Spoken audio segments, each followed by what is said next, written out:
টি-20তে run ও ছক্কার জোড়া record পুরাণের। স্বীকৃত টি-20 এক পঞ্জিকা বর্ষে সর্বোচ্চ রান ও ছক্কার রেকর্ড নতুন করে লিখেছেন ওয়েস্ট ইন্ডিজের নিকোলাস পুরান। রানের দিক দিয়ে মোহাম্মদ রেজওয়ান আর ছক্কার হিসেবে ক্রিস গেইলকে পেছনে ফেলেছেন তিনি। 2021 সালে টি-20তে 2036 রান করেছিলেন রেজওয়ান। 45 ইনিংসে ব্যাট করে একটি সেঞ্চুরি ও 18টি 50 তুলে নেন তিনি।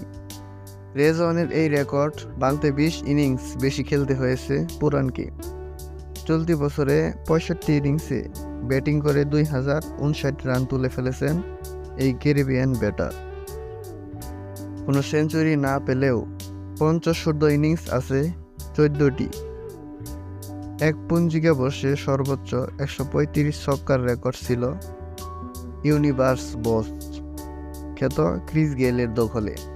2015 সালে এই কীর্তি গড়েছিলেন তিনি। গেইলের এই রেকর্ড অনেক আগেই ছাড়িয়ে গেছেন পুরান। চলতি বছরে এখন পর্যন্ত 139টি চারের সঙ্গে 152টি ছক্কা হাঁকিয়েছেন